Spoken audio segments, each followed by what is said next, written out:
Shisngi hadian baki Boston Shah District kila khang talano ya ka Islamia School ha khandai lat da ki spangut ki khna jong ka nega school kila pen pau ya ka jing bitar batmu bat penlong da ka jing ki halor ka jing bom yo alat chu benlong school Henry da ka jing don no ki nong hi kai kila tem no ya ka jing bitar jong ki da ka bapin sha ya ki bakin wat da ki wei ki chaka ban penlong school shipor kam tam e na ka benta ban pinya shaprang ya ka exam ka plasang ha ki sngi baladem Nagaliang Secretary ka Managing Committee ulay ito ba nakaliang joka school kinlay yakandu yaki board beripet yak tanat puli puti lemba ka office jong u district school education officer jong ka East Castles banyakran baki halor ka ne jing e ka balami ulay ito ru ba nakaliang school menta klapen sange shipor yak exam kawlalong bat kumju ru yak school tat hadu bandayo nakawaipat ka jaka ba shipor bat banapen bed yak ne kam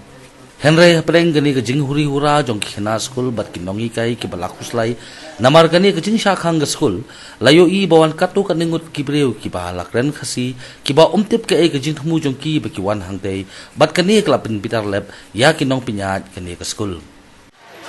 What is your interest? तुम्हारा तुम मुस्लिम हो तो तुम दर्द होता बच्चा का तुम बच्चा का दर्द नहीं हुआ तुम फालतू बात किया फालतू बात किया तुम क्या करेगा तुम क्या करेगा हाँ क्या करेगा तुम लोग क्या करेगा तुमने क्या करेगा तुमने हाँ मत कर मुस्लिम है मुस्लिम का तर रहे ये मतलब वो जनता की तरफ से बताना kadang kan approach kan kadang orang bakal kanu kadang kan तुमको दर्द होना चाहिए कि इतना आदमी बच्चा बर्बाद हुआ हम लोग को दर्द इसी बड़े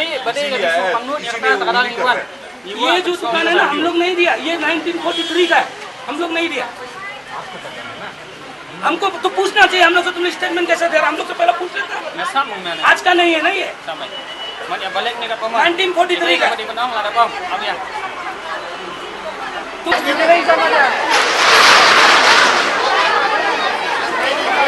Accommodation will be provided for the examination. Now you can go home. Okay?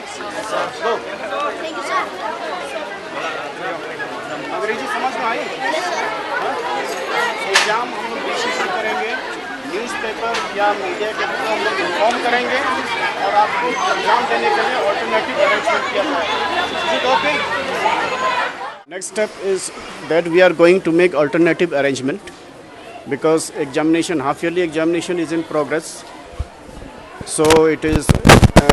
we are facing a lot of problem now, so the managing committee has decided to make an alternative arrangement.